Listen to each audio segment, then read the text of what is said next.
Padre, me presento ante ti en el nombre de Cristo Jesús.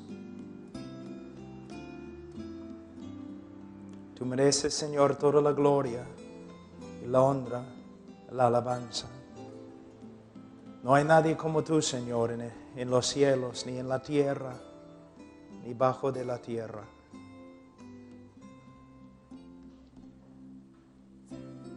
Señor, yo te pido en el nombre de Cristo que tengas misericordia de nosotros y por medio de la obra del Espíritu Santo que nos enseñes, Señor, de tu palabra, para que seamos conformes a la imagen de Jesucristo, para que seamos siervos útiles, Señor, para tu gloria, para la edificación de la iglesia. En el nombre de Cristo Jesús. Amén. Es un privilegio muy grande para mí estar con ustedes. Hermano Martín habló conmigo acerca de venir y hablar con algunos de los misioneros de allí.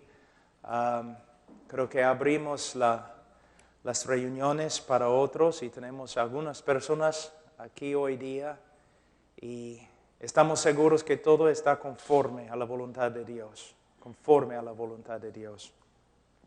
La semana pasada nosotros estuvimos en la selva, en como 3 horas de Tarapoto, un lugar que se llama Tarapoto, y creo que todos los hombres que estaban conmigo se enfermaron, entonces creo que no somos muy espirituales.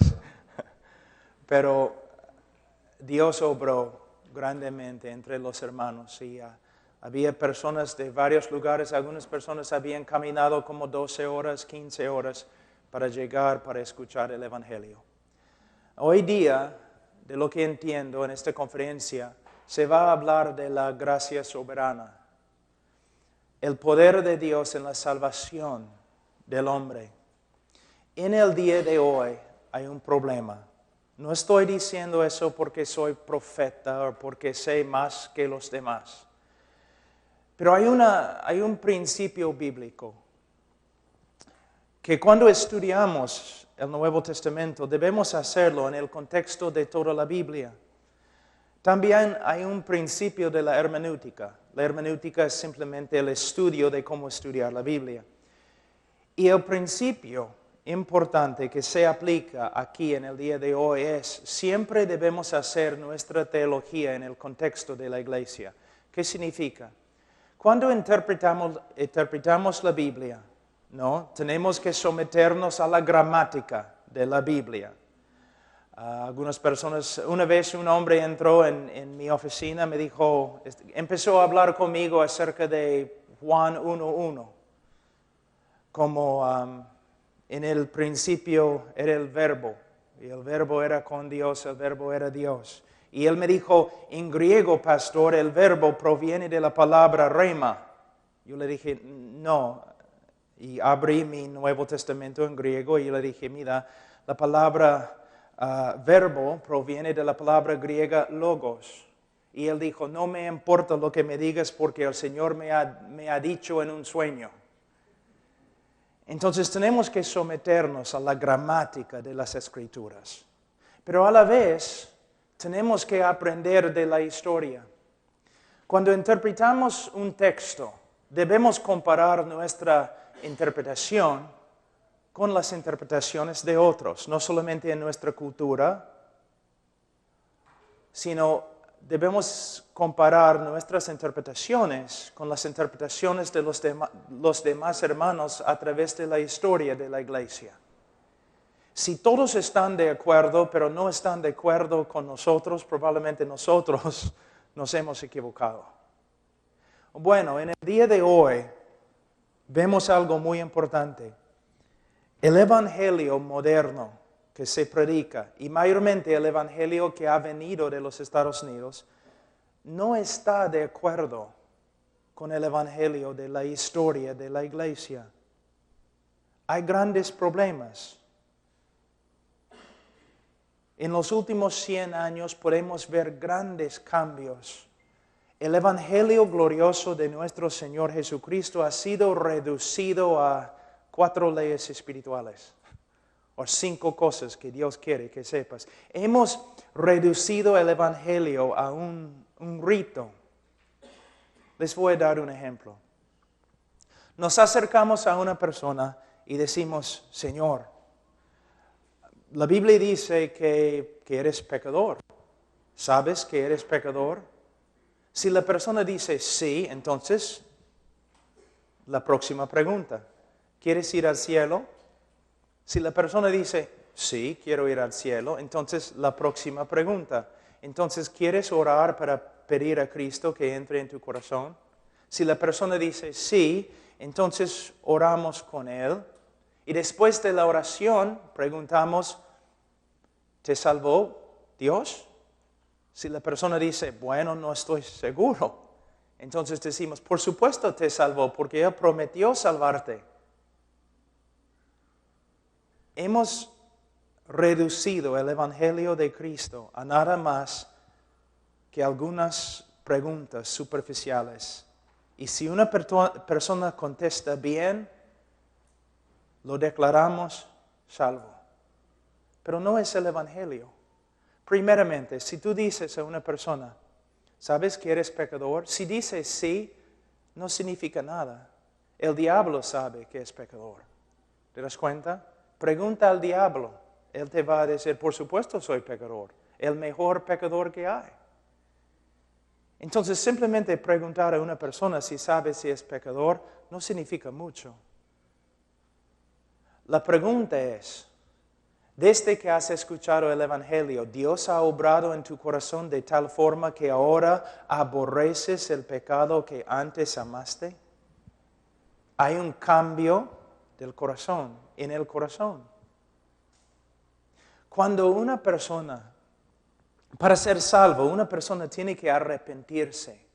El arrepentimiento es más que simplemente reconocer pecado. El arrepentimiento involucra un cambio del corazón, un cambio creado por la obra del Espíritu Santo a través de la prédica del Evangelio. Si un hombre se ha arrepentido de verdad, vamos a ver un cambio en su estilo de vida, en su actitud hacia el pecado. Muchas veces personas me dicen, Pastor Pablo, tengo una nueva relación con Dios. Y yo siempre digo, bueno, ¿tienes una nueva relación con el pecado? Porque si tienes una nueva relación con Dios, vas a tener una nueva relación con el pecado. El pecado que antes amaste, ahora vas a aborrecer. Pero si una persona dice que sí, sabe que es un pecador, entonces preguntamos, ¿quieres ir al cielo? ¿Quién no? ¿Quién va a decir, no, me gustaría ir al infierno? ¿Quieres ir al cielo? Mira, todos quieren ir al cielo. Es que nadie quiere que Dios esté cuando llegue. Todos quieren ir al cielo, pero no es la pregunta. La pregunta es, ¿ahora estimas al Dios que antes ignorabas y hasta odiabas? Tu relación con Dios ha cambiado. Todo el mundo acá quiere ir al cielo. Por esta causa tenemos teoría política, estudiamos la ciencia política, todo lo demás, para tratar de crear un cielo en la tierra. Todos los hombres quieren ir al cielo, pero pocos hombres buscan a Dios. Entonces la pregunta no es, ¿quieres ir al cielo? La pregunta es, ¿Dios ha obrado en tu corazón de tal forma que ahora puedes entender algo de su valor y tienes un nuevo deseo de buscarle? Si una persona dice que es pecador y si una persona dice que sí quiere ir al cielo, mayormente en el evangelismo en el día de hoy preguntamos, ¿quieres orar para que Cristo entre en tu corazón? Bueno, hay un problema ahí porque no hay ningún texto en la Biblia que sostiene una pregunta así. No hay, no existe. Vamos a Marcos un ratito. Esa es solamente una introducción, no es la prédica, pero quiero que quiero que vean el problema. Marcos 1:15 o 14, vamos a decir. Después que Juan fue encarcelado, Jesús vino a Galilea predicando el evangelio del reino de Dios, diciendo, el tiempo se ha cumplido y el reino de Dios se ha acercado. Ahora, ¿quién quiere que yo entre en su corazón?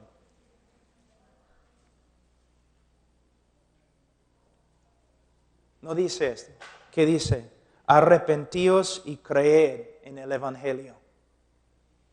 En el día de Pentecostés, después de predicar, Pedro no dijo, ¿cuántos quieren recibir a Cristo? Levanten la mano. Si has levantado la mano, pasa adelante. A los que han pasado adelante, repiten conmigo esta oración. Lo siento, no se encuentra en las Escrituras.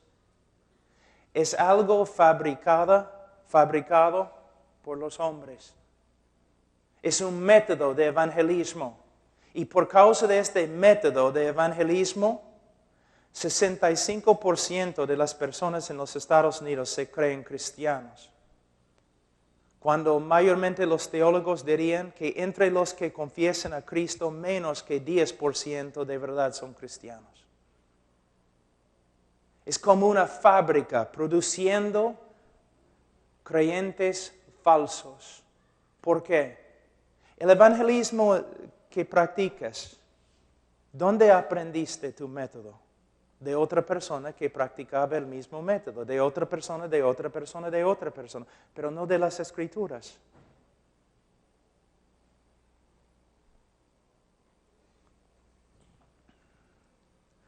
Otro problema muy grande en el evangelismo es el tema principal del evangelio. Pocos entienden lo que es el tema principal.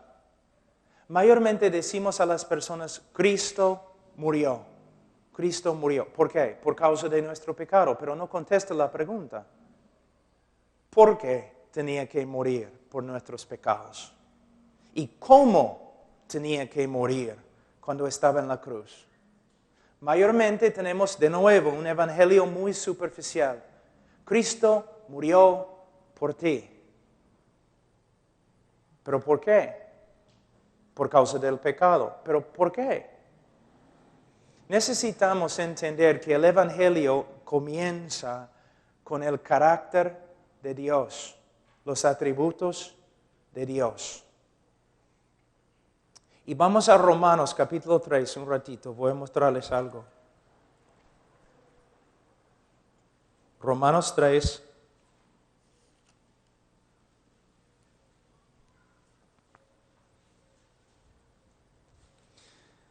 En versículo 25, hablando de la persona de Jesucristo, las Escrituras dicen, a quien Dios puso como propiciación por medio de la fe en su sangre para manifestar su justicia a causa de haber pasado por alto en su paciencia los pecados pasados, con la mira de manifestar en este tiempo su justicia a fin de que Él sea el justo y el que justifica al que es de la fe de Jesús. Muchos teólogos han dicho que este texto es el texto más importante en toda la Biblia.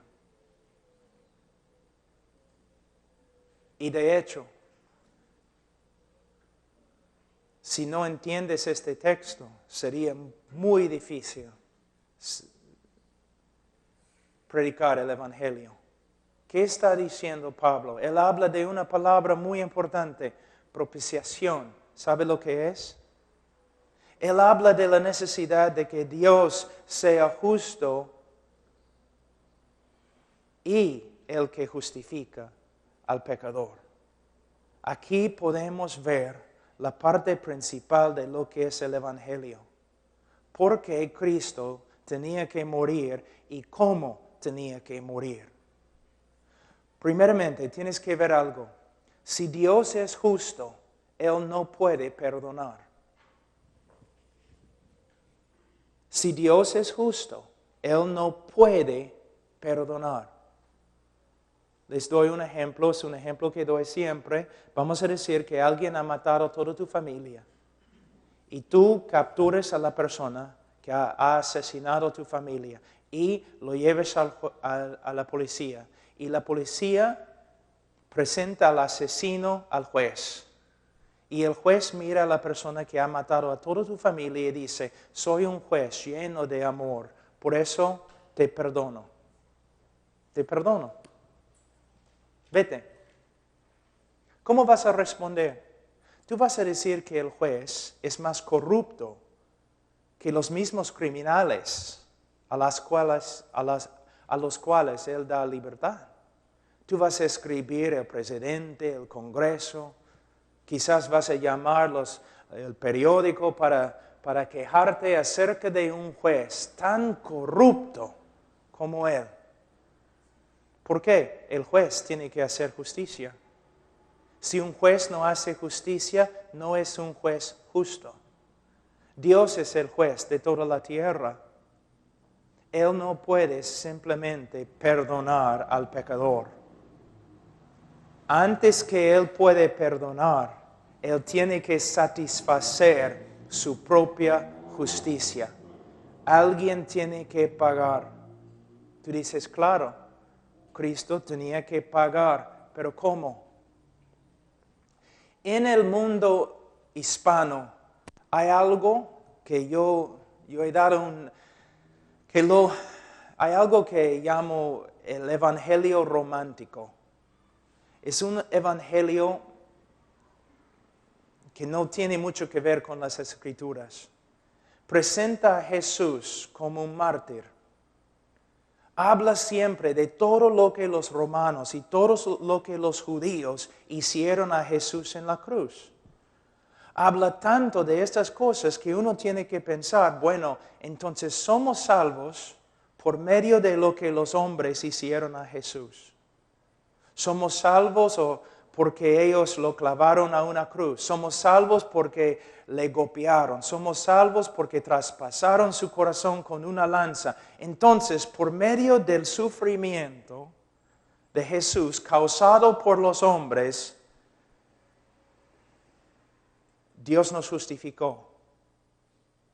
Dios satisfizo la justicia por medio de lo que Jesucristo sufrió a las manos de los hombres. No. El sufrimiento causado por los hombres tiene mucho que ver con nuestra redención. Pero lo que tienes que ver es lo siguiente. Isaías 53:10. Isaías 53:10. ¿Qué dice?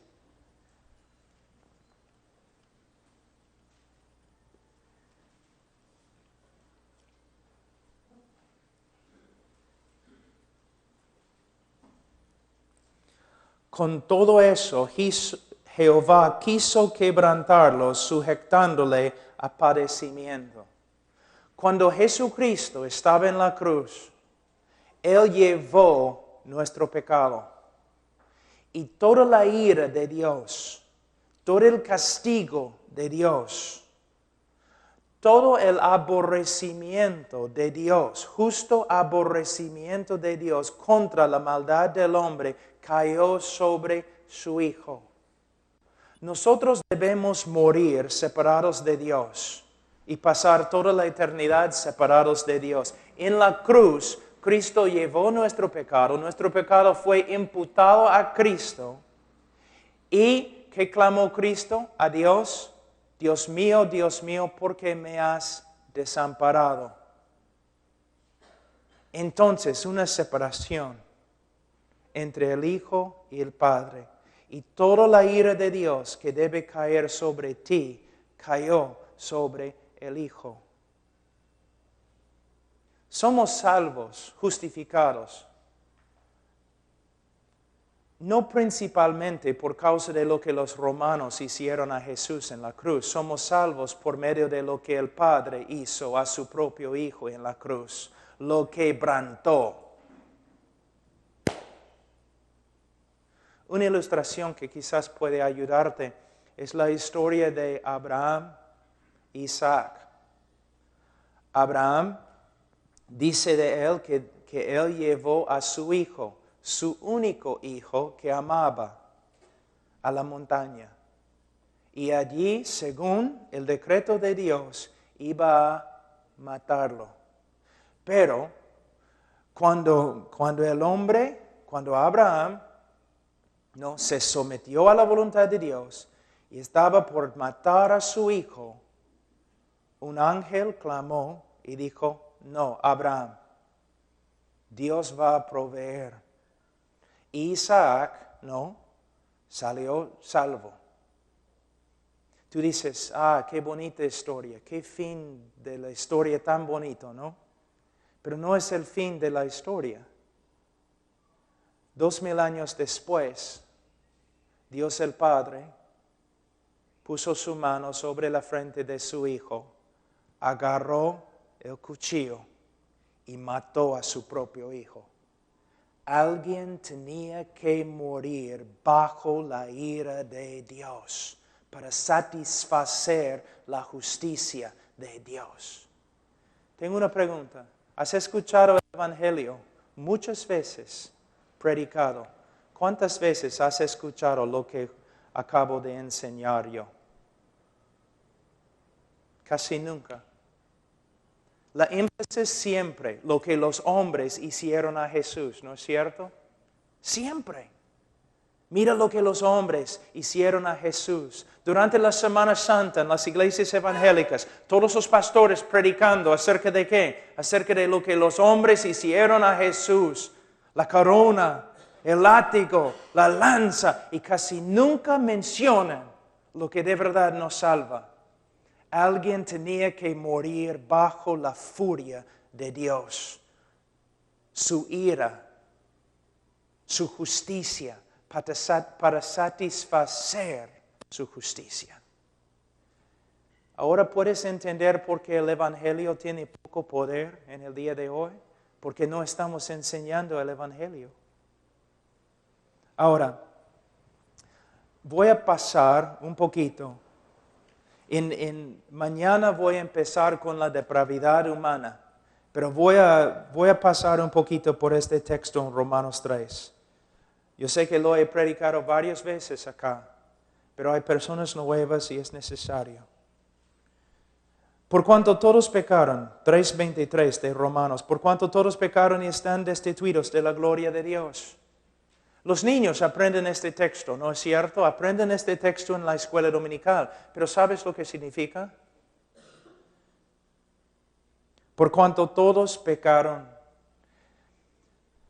Las confesiones históricas de la iglesia cristiana definen el pecado como cuando uno no se conforma a la voluntad de Dios. Cuando uno se extravía de la voluntad de Dios, es pecado. Pecado. En el día de hoy el pecado no significa mucho, porque mayormente los predicadores no predican con respecto al pecado. Rara vez se menciona, y cuando se menciona no se explica. Cuando estamos predicando el Evangelio de Cristo, tenemos que hablar mucho del pecado. Mucho. ¿Por qué? Porque el hombre tiene que entender que está perdido antes que va a buscar la salvación. Voy a usar el apóstol Pablo como un ejemplo. El libro de Romanos no es una teología sistemática, pero tiene, ¿no?, algunas características de una teología bien ordenada, casi sistemática. Pablo iba a ir a la iglesia en Roma y luego iba a ir a España, y él está enviando una carta para enseñarles lo que él creía. Fíjate. En los primeros 3 capítulos del libro de Romanos, ¿qué hace Pablo? Él lucha bajo la inspiración del Espíritu Santo y con toda su fuerza intelectual, él lucha para lograr una cosa: condenar a todo el mundo. ¿De verdad? Condenar a todo el mundo. 3 capítulos dedicados ¿a qué? A condenar al mundo, a demostrar el pecado del mundo, del hombre, y la condenación que es el resultado de su pecado. Y termina aquí en capítulo 3, puedes decir aquí, Versículo 19, pero sabemos que todo lo que la ley dice, lo dice a los que están bajo la ley, para que toda boca se cierre y todo el mundo quede bajo el juicio de Dios. No podemos tratar el pecado ligeramente como se hace en el día de hoy. ¿Te das cuenta? La mayoría de las iglesias crecen porque hablan de victoria, milagros, prosperidad, dones, un montón de cosas. Pero están haciendo igual como los falsos profetas en el libro de Jeremías, paz, paz, cuando no hay paz. Gente que está hablando de sus dones, sus milagros, su victoria, su prosperidad, mientras viven en pecado. Sus hogares son un desastre. Hablan, caminan, se portan como diablos. Muchas personas en el día de hoy que están en las iglesias evangélicas ni son salvas. Y una de las razones por las cuales no son salvas es porque los predicadores no están predicando el evangelio. Tenemos que enfrentar al hombre con su pecado. No debemos ser hombres enojados, ni con espíritus críticos, ni nada así. Pero si amamos a los hombres, tenemos que hablarles de su pecado. Y tenemos que luchar como el apóstol Pablo para exponer su pecado, para manifestar su pecado, para que puedan ser sanos después. Mi mamá murió hace 2 años de cáncer, 1 año y medio. Yo recuerdo cuando fuimos al médico, era un buen médico, y él, yo podía ver cuando entraba en el cuarto, él estaba un poco preocupado y triste, y por fin se acercó a mi mamá y dijo, señora, usted tiene cáncer, y si no operamos ahora mismo, usted va a morir. Y aunque no hacemos todo lo posible, es todavía posible, probable que vas a morir. Ahora, fue muy difícil, ¿no? El médico tuvo que hacer algo muy difícil, enfrentar a mi mamá con su problema. Pero si no lo hubiera hecho, habría sido un médico inmoral. Inmoral.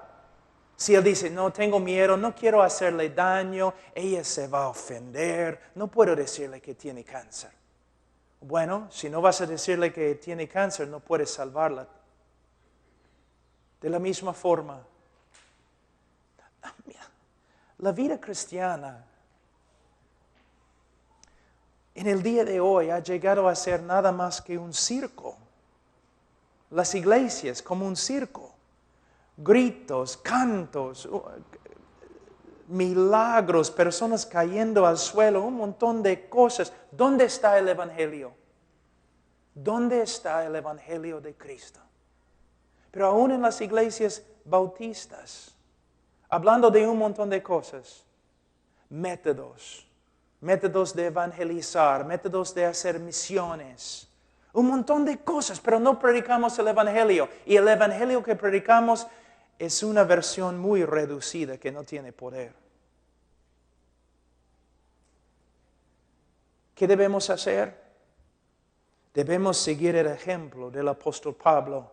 Debemos usar las Escrituras para exponer, para manifestar el pecado de los que nos oyen.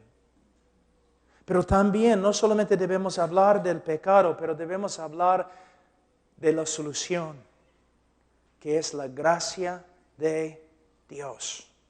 La gracia de Dios. Que la salvación no es por medio de las obras, sino por medio de una obra de Dios, por medio de la gracia. En versículo 23 dice, por cuanto todos pecaron y están destituidos de la gloria de Dios, siendo justificados gratuitamente por su gracia. Gratuitamente. Todo el mundo en el día de hoy habla de la justificación. La religión siempre habla de cómo puede un hombre tener una relación con Dios. El judío dice, por medio de amar la ley, por medio de guardar la ley. El musulmán dice básicamente lo mismo con otro libro. El cristiano es totalmente diferente. Les voy a dar un ejemplo. Nos acercamos a un judío y decimos, Señor, si usted muriera ahora mismo, ¿dónde iría? Bueno, al cielo. ¿Por qué? Porque amo la ley de Jehová y soy buena gente. Yo guardo la ley, pues. Ya. Señor musulmán, si usted muriera ahora mismo, ¿dónde iría? Al cielo. ¿Cómo? ¿Por qué? Bueno, amo el Corán y guardo las leyes del Corán. Doy limosnas, visito a los lugares santos, voy a ir al cielo. Pero llegamos al cristiano. Cristiano, si murieras ahora, ¿dónde irías? Al cielo. ¿Por qué? Bueno, nací en pecado, he violado todas las leyes de Dios y merezco el infierno. Y decimos, pero cristiano, un ratito. Los otros dos entiendo. Ellos dicen que deben ir al cielo porque son, bueno, merecen ir al cielo por medio de sus buenas obras. Pero tú me dices otra cosa. Tú me dices que vas a ir al cielo aunque merezcas al infierno. ¿Cómo puede ser? Y el cristiano responde, yo voy a ir al cielo basado en los méritos de otro, mi Señor Jesucristo. Pero una persona no puede aún empezar a apreciar la gracia a menos que entienda algo de su depravidad. Otra noche en la selva, estábamos ahí en ceja de selva, entonces la parte alta de la selva. Y durante el día, calor, calor, calor. Y tú puedes mirar al cielo y no hay ninguna estrella. No puedes ver una estrella. ¿A dónde fueron las estrellas? ¿Se escondieron? ¿Por qué no podemos ver las estrellas? Pero en la noche sí, puedes ver las estrellas. ¿Por qué? Las estrellas, puedes verlas en la noche por causa de la oscuridad que rodea. Resplandecen. Más oscura sea la noche, más que podemos ver las estrellas de la misma forma. Por esta causa hablamos de la depravidad humana, hablamos del pecado específicamente y intentamos con las Escrituras condenar al mundo. Porque se puede ver la gracia de Dios cuando se contrasta con el pecado del hombre. ¿Por qué somos salvos? Los méritos de Cristo Jesús. Es nuestra gloria. Ahora, dice, siendo justificados gratuitamente por su gracia. Hay una profecía donde dice que iban a aborrecer o odiar al Mesías sin causa. Y se repite de nuevo en el Nuevo Testamento en griego. Que iban a odiar al Mesías sin causa. Nadie nunca tenía una razón de odiar a Jesús. Jesús nunca pecó contra nadie. Entonces, cuando lo odiaban sin causa. Es la misma palabra que se usa acá. La misma palabra. Siendo justificados sin causa. Nunca le hemos dado a Dios causa para que Él nos salve. Nunca. Sino al revés. Al revés. Pero Dios nos salvó, nos justificó sin causa, a pesar de lo que hemos hecho, por medio de los méritos de Jesucristo, quien murió en nuestro lugar. Ahora, dice aquí en versículo 25, a quien Dios puso como propiciación. ¿Sabe lo que es propiciación? Algunos dicen que es la palabra más importante en toda la Escritura. propiciación. Se refiere a un sacrificio, pero un sacrificio que satisface la justicia de Dios para que Él pueda perdonar al hombre sin ser injusto. Mira, una vez yo escuché a un predicador que estaba diciendo lo siguiente: en vez de ser justo contigo, Dios demostró su amor. Suena bien, ¿no? Parece bien. Piensa en lo que él está diciendo. En vez de ser justo contigo, Dios demostró su amor. ¿Puedes ver el problema? Están diciendo que el amor de Dios es injusto. Dios pasó por alto la justicia para amarte. Dios no puede hacer eso. Dios es perfecto. Dios tiene que ser justo y su amor tiene que ser justo. Él tiene que hacer el justicia mientras ama. Y este es el problema y la razón por la cual necesitamos una propiciación.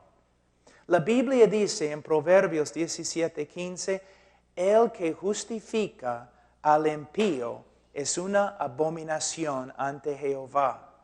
Escucha. Hemos leído en Romanos que Dios nos justificó aunque éramos impíos. Pero la Biblia dice, el que justifica al impío es una abominación. Entonces, ¿quiere decir que Dios es una abominación porque Él nos justificó y éramos impíos? ¿Ves? Ahí es el problema más grande. Es el centro del Evangelio. ¿Cómo puede Dios, como Pablo dice aquí en Romanos 3, cómo puede Dios ser justo y a la vez justificar al impío? Es el problema más grande de las Escrituras. Si Él es justo, tiene que condenar al impío, pero si nos condena, no hay esperanza de salvación. Si Dios hubiera condenado toda la tierra, todos los hombres al infierno, así, al toque, si lo hubiera hecho, no habría ningún problema filosófico ni teológico, porque es exactamente lo que la tierra merece. Es exactamente lo que el hombre merece. Había necesidad de explicaciones cuando Dios empezó a salvar. ¿Cómo puede un Dios justo perdonar a los que deben morir? Bueno, Él puede hacerlo solamente porque al morir Jesucristo satisfizo una vez para siempre la justicia de Dios. Algo que es muy importante y vamos a hablar un rato de esto. A veces yo escucho a los predicadores y los cantantes cantando y predicando cosas así, ¿no? Dios buscó por todo el cielo para encontrar a alguien, ¿no?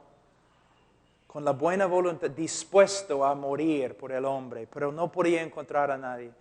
Dios buscó por la tierra para encontrar una persona que podía morir por el hombre pecador, pero no podía encontrar a nadie. No había ningún ángel dispuesto, ningún hombre dispuesto, o ningún hombre perfecto para morir en el lugar del hombre. Entonces Él tuvo que enviar a su Hijo. No está bien. La teología está muy, muy mal.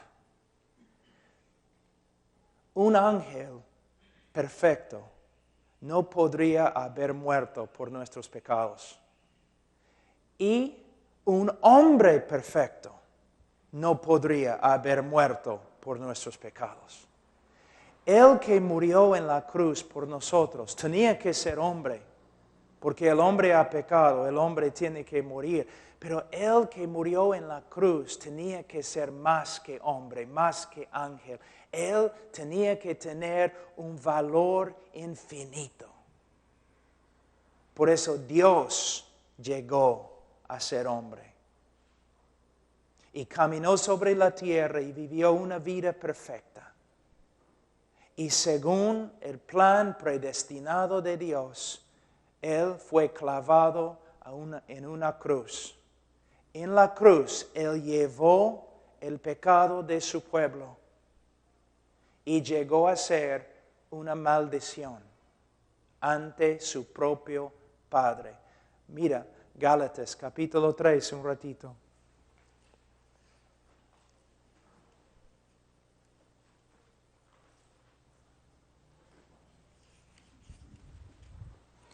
Gálatas 3, 10.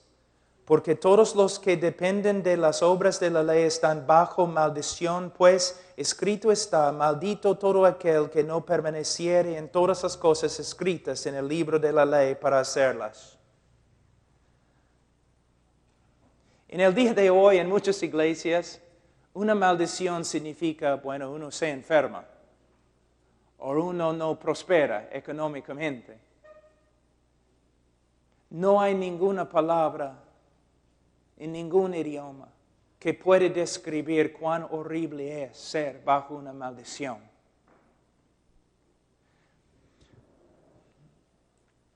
El hecho de que un hombre está bajo una maldición significa que ante Dios y ante todos los seres santos del cielo, el hombre pecador es tan horrible, es tanta una abominación, que la última cosa que el hombre pecador va a escuchar cuando él toma su primer paso para entrar en el infierno, la última cosa que él va a escuchar en el cielo es todos los seres del cielo poniéndose de pie y aplaudiendo a Dios porque Dios le ha condenado. Así es el hombre. Así tan feo es el hombre. Así tan pecador es el hombre. Él merece la condenación eterna. ¿Te das cuenta? En el día de hoy tú no escuchas esas cosas nomás. No, el hombre tiene un gran valor y si no se salva todo el cielo va a llorar. No es lo que dice la Biblia. La Biblia dice que el hombre es un pecador depravado que merece el infierno. En el día de juicio, aún los hombres condenados van a pararse ante Dios y van a decir, el juez de toda la tierra ha hecho bien.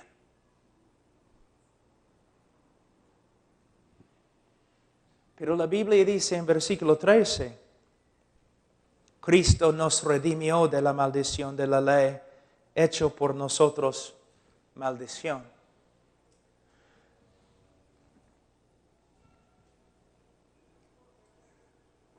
¿Sabe que yo tengo problemas cuando hablo en español? Muy limitado. Pero con respecto a este tema, aún en inglés, me faltan palabras. No hay manera de describir de verdad lo que sucedió en la cruz. Imagínate todas las maldiciones que puedes encontrar en el Antiguo Testamento. Todas las maldiciones que existen allí. Y de ahí ponerlas sobre Jesús. Lo contrario de todas las bendiciones que se encuentran en el Antiguo Testamento sobre Jesús. Toda la ira de Dios contra Él. Cuando Él estaba en Getsemaní, Él oró 3 veces, que pase esta copa de mí. Yo sé lo que los predicadores dicen en el día de hoy.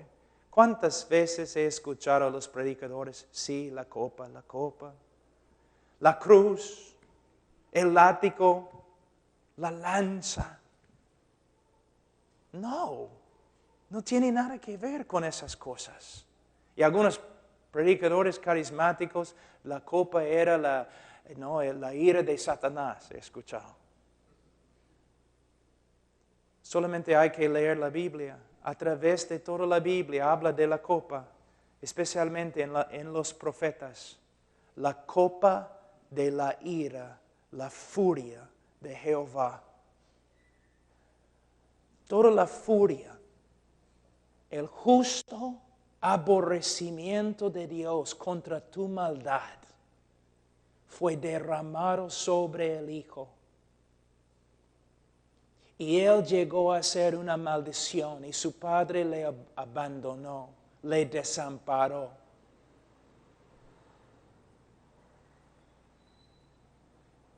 Por eso cuando dijo consumada es, habréis cancelado, pagado por completo, una vez para siempre. En la cruz, Él satisfizo la justicia de Dios, pagado. Y ahora Dios puede perdonar al impío y a la vez ser justo, porque pagó por sus crímenes con la sangre de su propio Hijo. ¿Cuándo es la última vez que escuchaste estas cosas en una prédica, en una iglesia?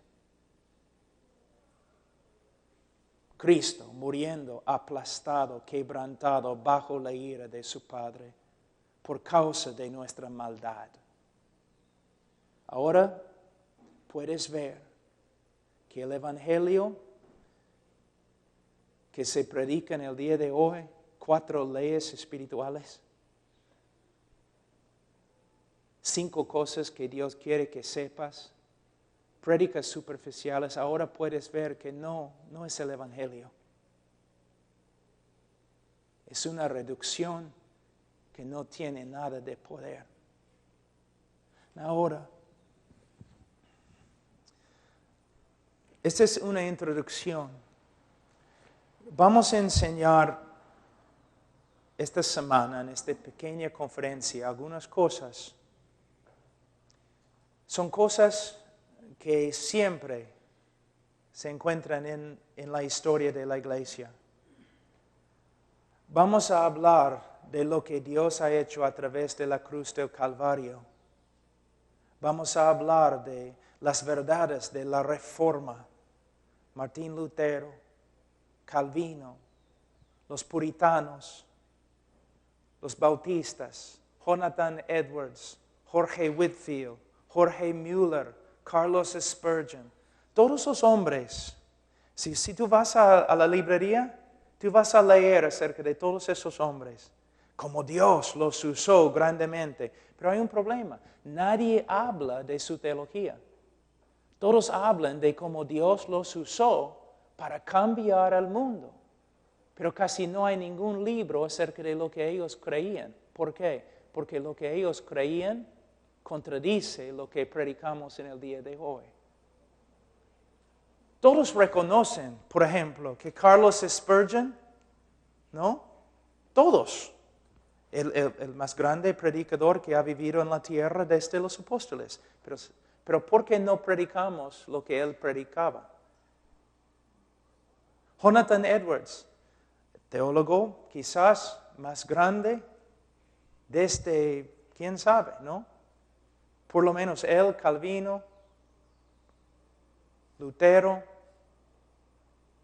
los grandes, ¿qué creían? ¿Una vez has pensado? Porque no creían como nosotros en el día de hoy. Hudson Taylor, el famoso misionero a China, ¿qué creía? Porque tenía otro evangelio que nosotros en el día de hoy. Jorge Mueller, el grande hombre de la fe, ¿qué creía? Diferente que nosotros en el día de hoy. Su evangelio era diferente. Lo que estoy diciendo es que si estamos aquí para enseñar cosas nuevas, no vale. No tiene ningún valor. Si un predicador te dice que tiene una revelación nueva, corre.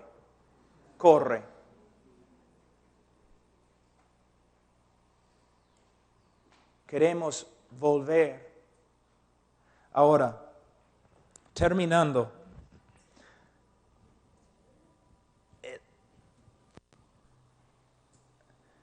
Hermanos, no estamos hablando de tenemos diferencias con respecto a los dones. O tenemos diferencias con respecto a el bautismo, aunque sea muy importante el bautismo. Lo que estamos diciendo es que en el día de hoy Los mismos evangélicos no están predicando el evangelio que se predicaba solamente hace 75 años atrás. Y por eso, mira, ¿no? Tienes tus campañas evangelísticas, ¿no es cierto? Un evangelista viene, cánticos y un montón de cosas, es un gran show y él predica y 100 personas reciben a Cristo durante la semana, pero domingo ninguno de ellos llega a la iglesia. ¿Por qué? Tenemos que cambiar nuestro método. Bueno, mejor decir, tenemos que cambiar nuestra teología. Tenemos que volver a las Escrituras. Vamos a hablar de la depravidad humana. ¿Por qué? Toda la batalla se gana o se pierde ahí. Tenemos que reconocer que el hombre está muerto espiritualmente y que él puede ser salvo solamente por medio de una obra sobrenatural del Espíritu Santo a través de la predicación del Evangelio. En el día de hoy los evangelistas usando sus trucos, ¿no? Manipulando psicológicamente, bajando las luces, música bonita, pasa adelante, tu amigo está contigo, solo va a demorar 5 minutos, toma tu decisión, todo eso es falso. Son métodos usados por niños que no saben lo que es la palabra de Dios, el evangelio o el poder de Dios. Tenemos que reconocer que el hombre está depravado. Si él va a recibir a Cristo, él va a recibir a Cristo por causa de una obra sobrenatural del Espíritu Santo que demuestra el poder de Dios como la misma creación del universo. De verdad, se requiere más del poder de Dios para salvar a un hombre que crear un universo. Porque Dios creó al mundo ex nihilo, fuera, sin nada, de la nada. Creó el universo. Pero para tomar un hombre corrupto, depravado y recrear al hombre a la imagen de Jesús, poder. Y es un poder que el hombre no puede generar. Lo que necesitamos en el día de hoy en Perú y en el mundo son hombres que no confían y mujeres que no confían en el brazo de la carne. Métodos. Sino personas que confían en el Evangelio de Jesucristo. Si yo me paro con una Biblia abierta y yo predico acerca del pecado, y yo predico acerca del juicio, y yo predico la cruz correctamente, Cristo muriendo bajo la ira de Dios, si predico la resurrección de Jesucristo de entre los muertos, y si si doy un llamado de arrepentimiento y fe, Dios va a salvar. Él va a edificar a su iglesia. Él va a hacer una obra. Debemos dejar a un lado todas estas cosas y predicar las Escrituras. ¿No es cierto que cuando vas a una conferencia de misiones, mayormente hablan de métodos, estadísticas, cosas que puedes hacer para manipular a los demás? No. Nosotros tenemos la palabra de Dios, la oración y amor. Son nuestras armas. Y si vamos a pelear, peleamos con la predicación de la palabra de Dios. Oración, intercesión de rodillas, clamando a Dios para que Él haga milagros entre nosotros. ¿No? Y amor que se sacrifica, Hermanos, de verdad, discúlpeme, estoy tan limitado cuando hablo en español, pero mi esposa es peruana, pero todavía no aprendo mucho porque ella siempre habla, no permite que yo hable. Entonces yo no. Pero no, tengan paciencia conmigo. Los otros predicadores, yo les aseguro, les va a enseñar mucho más. Pero esta es una introducción, ¿ya? Oremos. Padre Santo, te doy gracias. Te pido, Señor, en el nombre